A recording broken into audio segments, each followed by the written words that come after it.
Hey everybody, this is the Planet Earth here. How you guys doing? Um, I've been thinking about this quite a lot lately, and let me tell you what I think. So, you know how you live in Florida, right? Right? You know how you live in Florida, and you're thinking to yourself, it's not that bad of a place. I mean, you got the worst traffic in the country. You got high humidity, high heat. It rains almost every day during the summertime. But then there's this one moment when you think, all of that is nothing compared to a Category 5 hurricane with winds over 200 miles per hour hitting where you live.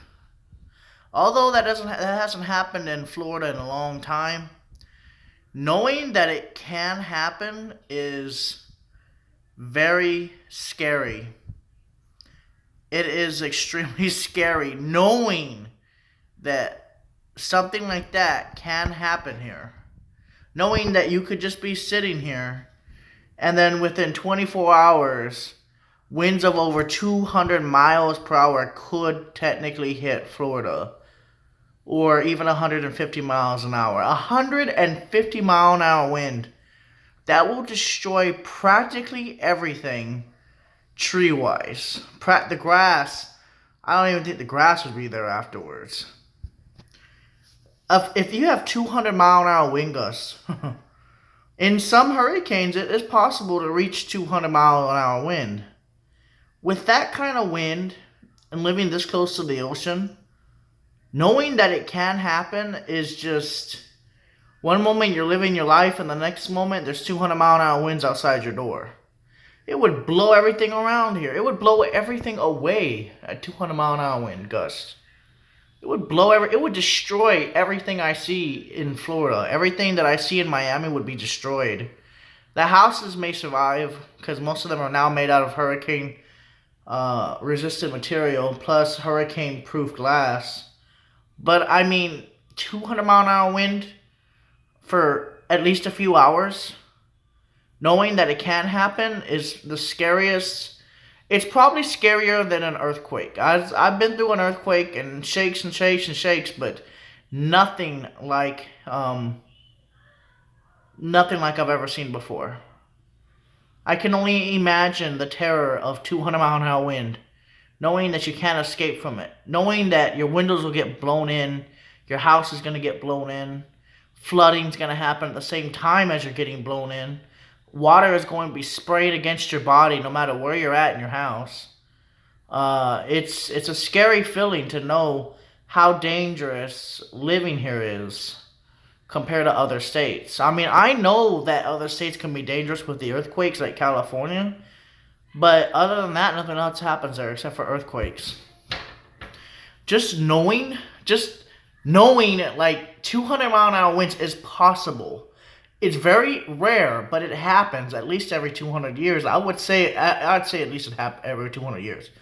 I think down in Miami and stuff like that, they had like 150-mile-an-hour winds with Andrew, 140-mile-an-hour winds. That is scary as shit. Just to think about hurricane producing that much wind and then coming here and blowing everything that you know away. You wouldn't be able to recognize Miami afterwards. A Category 5 hurricane, you really wouldn't be able to recognize Miami afterwards. And knowing there's nowhere to go to escape is another uncomfortable, unnerving feeling. There's nowhere to escape. Everybody goes rancid here because this is the only place, is Florida. And there are a few stores that are here, like Publix, CVS, Walgreens, I think Alda, a few other convenience stores. There really isn't enough water and enough food to support the 2 million plus people in the area when I think about it. They have BJ's, they also have Sam's Club, but other than that, and Costco, there's really not enough places here to support 2 million people to feed and house them during a massive hurricane. And knowing that that can happen, most people say they evacuate, but where are they going to come back to? When they come back to Miami after a hurricane, they're going to come back to a destroyed house. So there really is. It's scary to know that, and that's the reason why it's good to prepare before that happens so you don't have to go out there and experience hell on earth. Mainly what people want to grab is non-perishable items. Also a lot of fucking water. Just water. Lots and lots of water. A generator that's away from the hurricane winds. Um, and that's pretty much it, and hope for the best. But 200-mile-an-hour winds, trees are going to be smashing into your house, cars are going to be smashing into your house, cars are going to be flipped.